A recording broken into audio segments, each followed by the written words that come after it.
Karen's been at Inner Light for over 15 years. She's grown up and out with us. Her day job is speaking and teaching workshops to heal the sense of separation through diversity, equity, inclusion, and belonging in the workplace. Please welcome Kim Clark.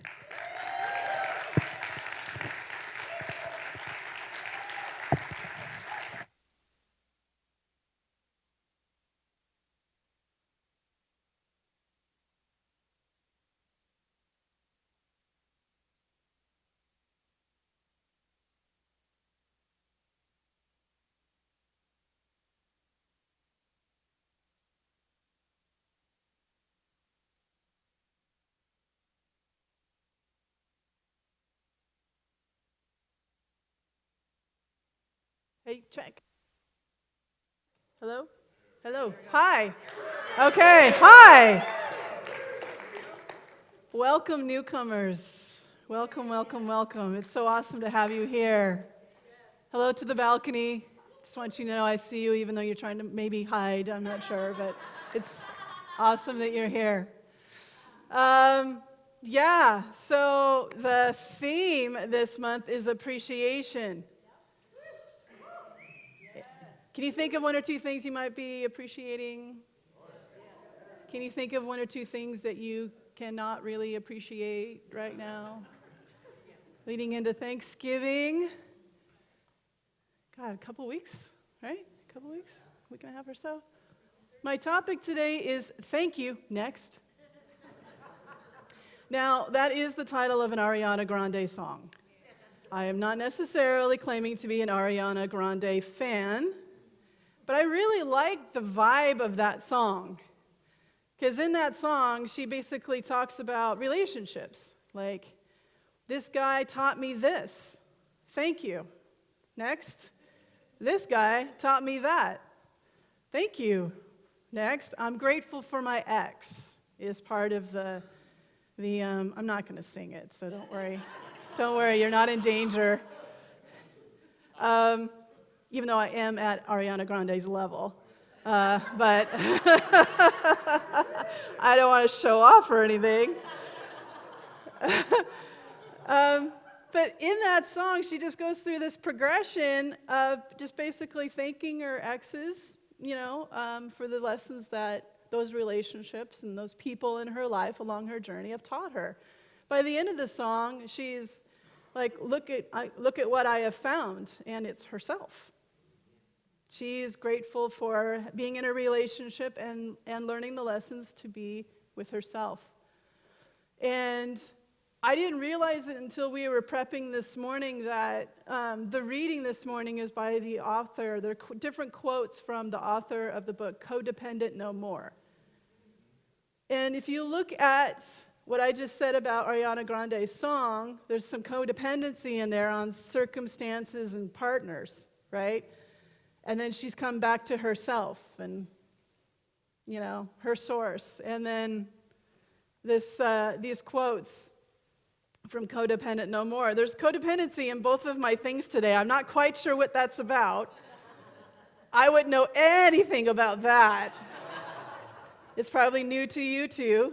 Shall I describe to you codependency, or are we all on the same page? No.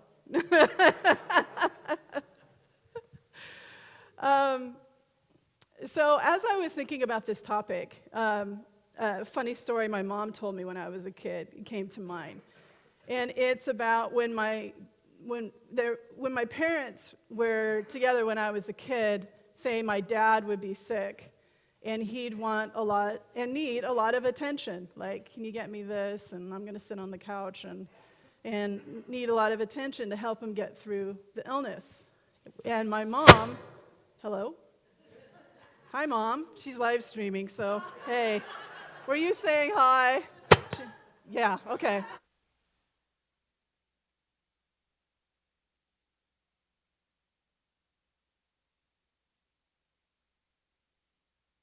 right, so no more headset? Okay. Is it on? Is it live? All right. God, I haven't done a handheld in a long time. Um, and so, but when my mom was sick, she'd like want to hide in the bedroom. Don't touch me, don't talk to me, don't be anywhere near me. So when my dad was sick, she'd leave him alone. And when she was sick, my dad would be all over her. Do you need anything? Can I get you something? You want some tea? You know? And that was the first time that I understood that there's different ways that people receive love and appreciation. And then fast forward many years, and then the book, The 5 Love Languages came out. Shout them out to me. What are the 5 love languages? Quality time, acts of service, gifts, quality time. Did I say quality time already? Okay. Words of affirmation, physical touch.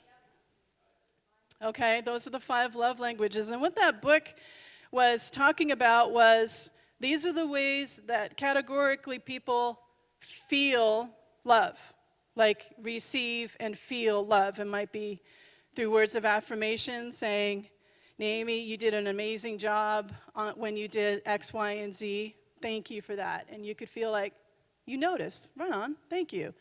You know? Or acts of service could be, Kathy, you're working really hard. You're pushing through this deadline. Let me get you some lunch. Let's make sure that you have some food. And you're like, wow, you're noticing. I'm really trying to put some work into this. And so, but oftentimes what we tend to default to is we show love the way we want to receive it. So at the time when I first learned about this book, I identified myself as words of affirmation and acts of service. And so that's what I would do to other people. Fortunately, a lot of people in my circle don't necessarily like gifts, so it's like a cheaper way to be around people. I have affordable friends. I just realized that.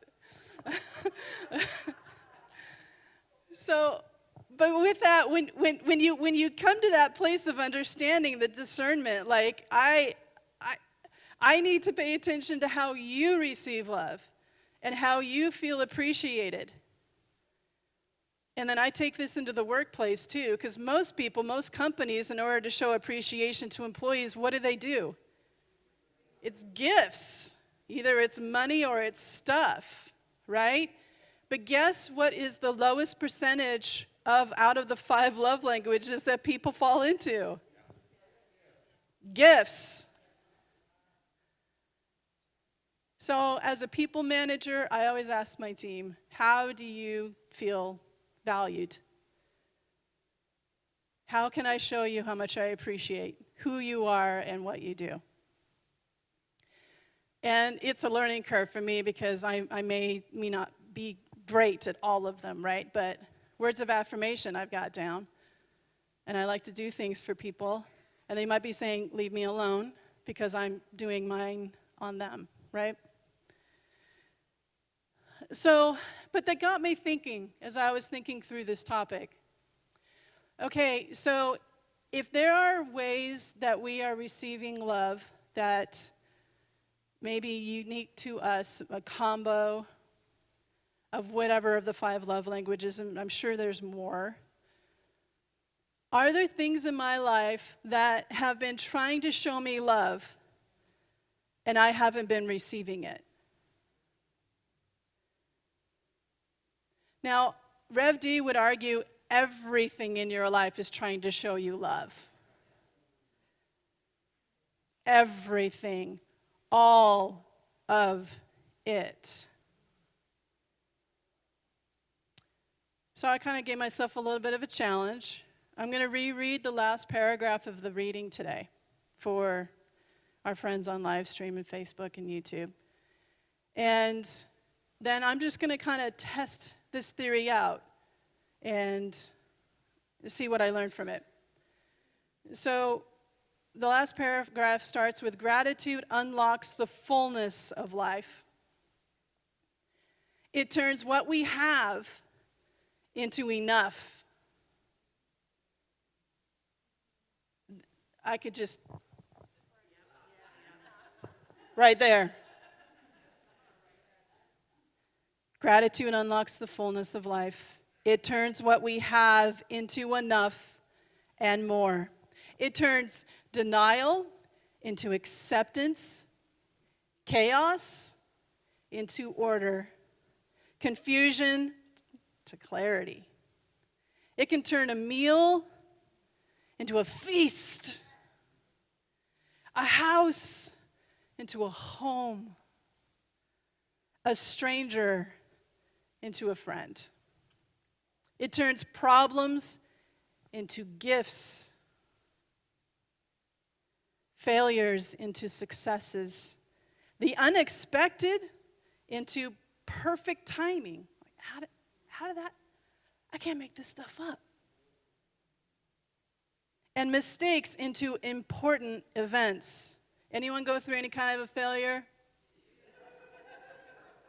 Anyone ever make a mistake? Yeah? Okay, just checking. It can turn an existence into a real life, feeling it all, and disconnected situations into important and beneficial lessons. I'm just hearing the blessings and the lessons. So here's how I tested myself, is on this last sentence. Gratitude makes sense of our past, brings peace for today, and creates a vision for tomorrow. All right, I'm game. Let's see if that's true.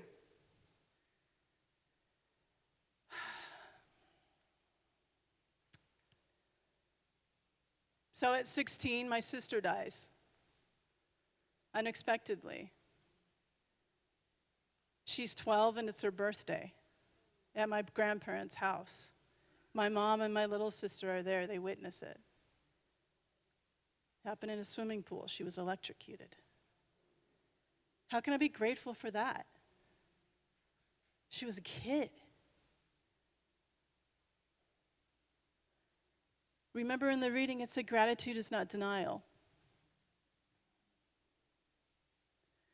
But what are the blessings out of that lesson? What can I take from that? It happened completely out of my control, everyone's control, no one's fault, an accident. What can I be grateful for in that experience? What are the lessons there? I can be grateful to have a sneak peek of understanding that life is precious. And it needs to be fully lived because you never know how much you got. That has changed the trajectory of my life. My grandfather, when I was a teenager, said, anything that you put in your body is going to be with you for the rest of your life. So I eventually, after that, I stopped drinking soda, stopped eating meat, and I started on that way. But here's where what I forgot is the time when I had that boss who was what would be considered now a bully in the workplace. I was holding on to that stress so much that I had frozen shoulder. Has anyone ever experienced that or know somebody who's had that? That's real. I couldn't lift my this shoulder any higher than this for 9 months to 12 months. Now I'm completely healed.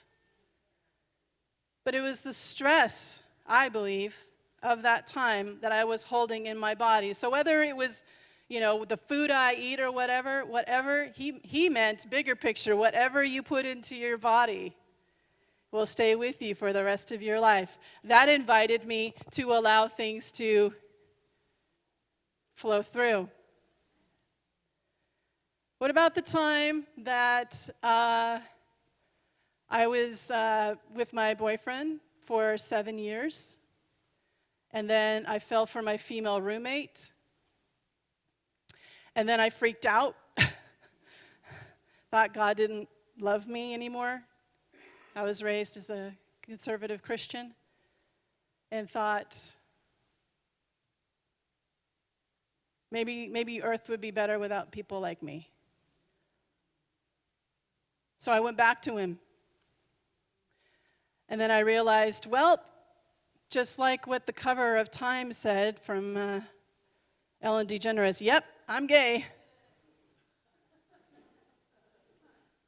Huh. So I went back to dating a woman, and I have been myself ever since. I've even made a documentary I produced called God and Gays, Bridging the Gap. Thank you. I traveled with it for 2 years. Churches would hire me to come in and show the movie and get all the hard questions, the scripture, all of it. And being told, 2 feet from my face over and over again that I'm going to hell. I don't know what that would do to you, but what it did to me, grounded me. I know who I am because I could see the contrast of that's not who I am. So this deepened me into more of who I am. In my sexuality and in my spirituality. I am both. I am me. And having that experience allows me to share and be more authentic and be out there in the world. So all of these situations that I've shared with you, each time you'd be like, thank you. Thank you for the boyfriend of 7 years. Thank you for getting me to the point of questioning my existence on this planet. Thank you for going back and dating women. Clearly, I am gay. Thank you for the movie Next. Thank you for telling me that I'm going to hell, so I can now be grounded in my spirituality at a deeper level than I wouldn't have if I wasn't so challenged for it. Thank you. Next. What is your thank you next story? What is your thank you next? I went in the last month from no job prospects to 5 in 1 week. Don't be fooled by the circumstances. Life is in session, right?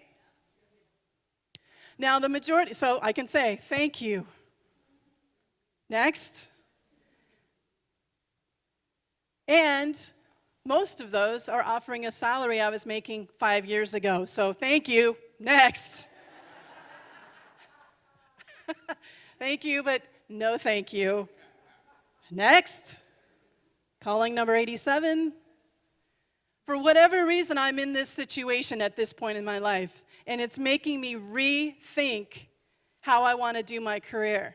Last Thursday, I had the honor of being at the Pachamama Alliance Luncheon, which is their annual fundraiser. It's in San Francisco.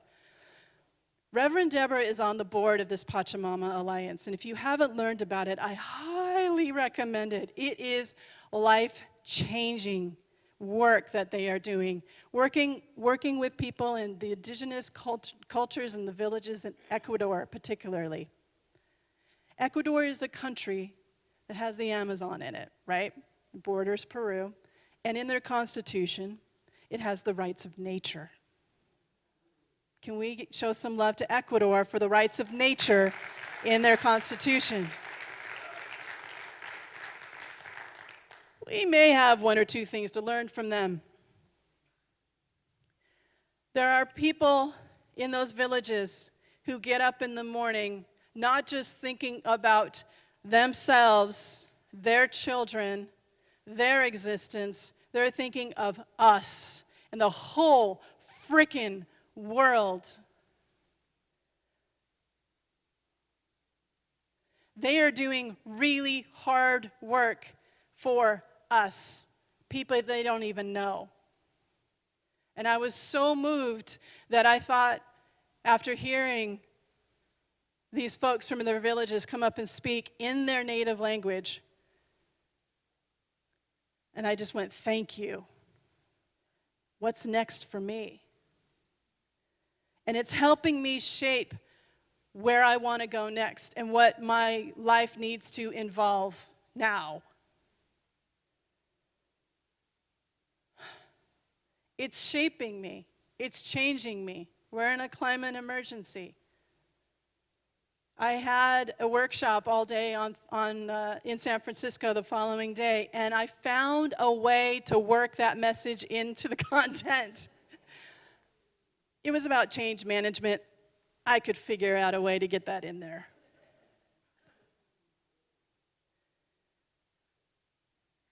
So I would say that this test of this last sentence, gratitude makes sense of our past, brings peace for today, and creates a vision for tomorrow, pass the test. Because even if I can't be grateful in the moment when something happens, and it's super confusing, I don't understand. Why do I not have a job back in April while I'm going through a divorce? Why is this happening? It may not make any sense to me. I don't understand why my son has epilepsy and has seizures that scare the living daylights out of me whenever they happen. I don't know, but am I grateful that he's here right now? Absolutely.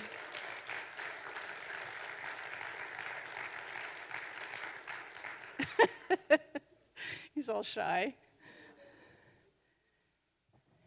I want us to start thinking through how can we adopt this way of looking at life, that life is trying to show us it loves us in the form of weird people, awkward circumstances. It may not look like how we want it to look. You know, when I was 25, I wouldn't have thought that I'd be doing what I'm doing right now. But I have a real call in my heart right now to figure out a way to continue to have the coolest schedule ever, where I can go to a luncheon in the middle of the week in San Francisco and then go work for a day. And to be able to work in messaging like the Pachamama Alliance. And then I can come here on Sunday and have a conversation with you all about appreciation and gratitude. How do I, more of this? I'm grateful for it. Right here, right now, where I'm at, with what I have. Thank you. Next. So we'll see. We'll see what's next. I believe in the divine. Creation, universe, source. And in each of those situations that I shared with you, and a whole hell of a lot more, because I'm kind of old now, I've lived a lot of life. And what I have seen consistently as I look back on these things, these waves, these ups and downs of my life, is that oftentimes when I've had the hardest time with it, it's because there's some sort of a power struggle between the situation and me. Are they bigger than me? Am I allowing them to be bigger than me, bigger than God, bigger than the universe? And when I allow them to be more powerful, that's when I lose my way, lose my gratitude, lose my grounding, and I'm less of myself and who I am supposed to be and called to be through these situations. So when I get into that power struggle of circumstances and myself, I have to release. And I have to admit sometimes I don't know why this is happening right now. It might make sense to me in 5 minutes or 5 years. But I'm going to release this because I don't want it stuck in my body and cause another frozen shoulder or frozen soul. I'm here to live this life, my best life. Because thanks to my sister's situation, I don't know how long I have. But I know that I matter. And I know that these things happening in my life, they matter. They're here to teach me. And I know that you matter. You're here to teach me. I'm here to teach you. We're all in this together. When you're coming up Highway 1 here in Santa Cruz, there's a little community south of Santa Cruz called Freedom. Every time I pass this exit sign on the freeway, I have to giggle. And this exit sign says, Freedom, next right. Damn right it is.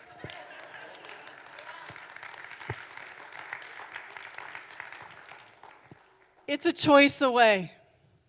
Gratitude is a choice. Our reading talked about it takes practice. And have compassion on yourself if you're going through something that doesn't make any sense. It's okay. Prayer is here. Prayer on the cards. Email us, call us. You don't have to do this alone. Gratitude is a choice away. It's just a few words away. It's actually 2 words away. You know what? It's actually 1 word away. Thanks. So your homework assignment is at some point today, when something happens, or you are intentionally causing something to happen by the words that you use or whatever, or somebody cuts you off, on Highway 1, and you look up and you see Freedom, next right. I want you to say to yourself, thank you. Next. Stay in that thank you as long as you need to, even if it doesn't come right away. But build from there. That's what the next is about. Don't let that moment that is offering you love and appreciation for who you are and where you are, don't let it pass. No spiritual bypasses allowed. Sit with it, be in gratitude for as long as you need to, and you'll know when you're ready, and you'll say, okay, next. I've been doing internal communications for high tech for over 10 years. And that's what a lot of the jobs are that are coming my way, is doing what I've been doing again. And I've been going, thank you. But next, I need to focus on diversity, equity, inclusion, and belonging in the workplace. That is a passion of mine, because on Sundays I come to an omni-faith church where we're all mixed up right here, and I want that in the workplace. We love and respect each other here.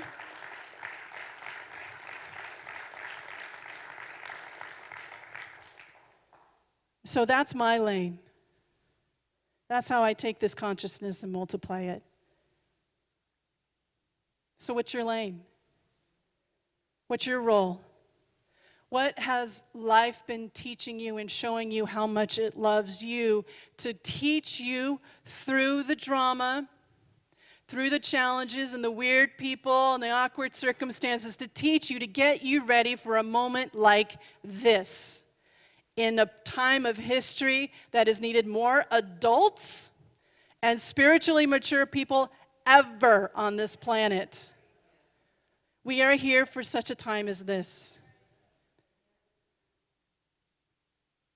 Say it with me. Thank you. Next. Very good.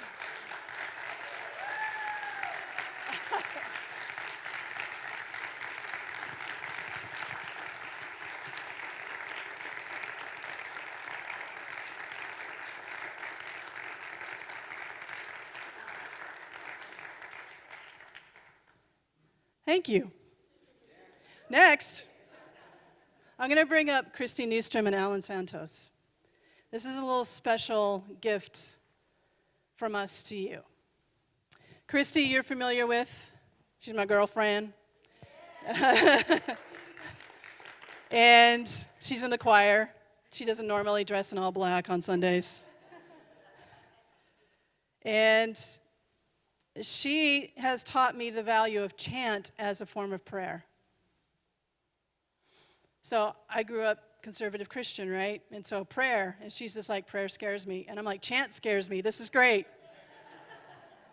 And so I've been asking her for a year to come and be the closing prayer at the end of my message with a chant.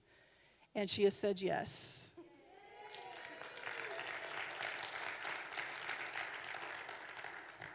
Now, Alan, I teased talking about him last month, but I want you, this is his coming out at Inner Light.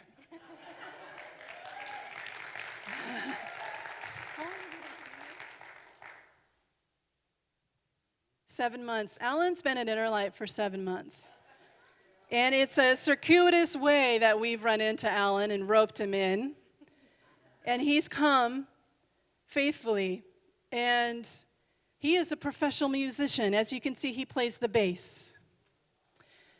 And he has been in the Toledo Symphony Orchestra for 13 seasons.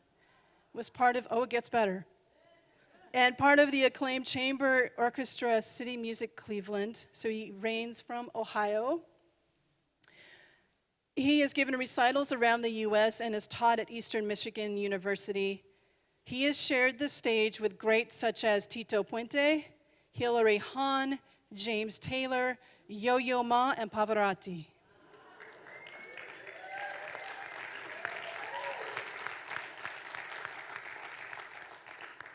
He now works with artists and entrepreneurs to make more impact around the world and close the gap between who we be and who we are. So I asked him to accompany Christy on this chant. And this is a near and dear chant to her heart, and it's about protection. So I'll tell you what it means in English. And you are invited to join in. Yes? Yes. You're going to be great, babe. This is a Sikh protection chant, and it is chanted for protection. It surrounds the magnetic field with protective light. And what she's saying is, I bow to the primal source of creation. I bow to creation woven throughout time. I bow to the true source of creation, the true identity of self. I bow to creation whose glory, great glory will always be. And so it is. So thank you. Next.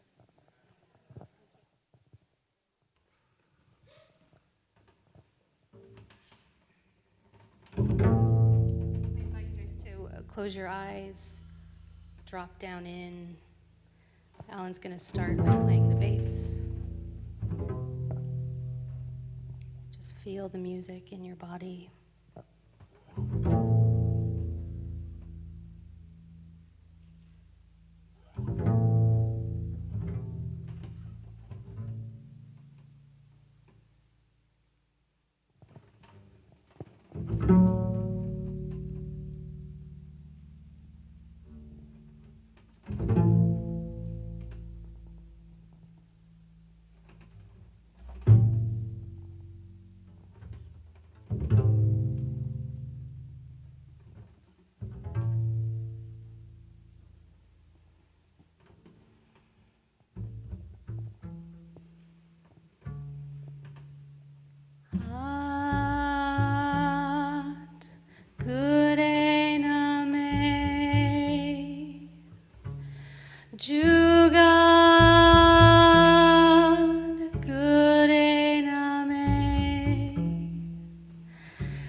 Juga gure name sa gure name Siri Guru Dev Name. We'll do it 2 more times. Ah, Gure Name. Jugat Gure Name. Sa Gure Name Siri Guru Dev Name. Last time. Ah Gure Name Jugat Gure Name Sad Gure Name Siri Guru Dev Name.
Thank you.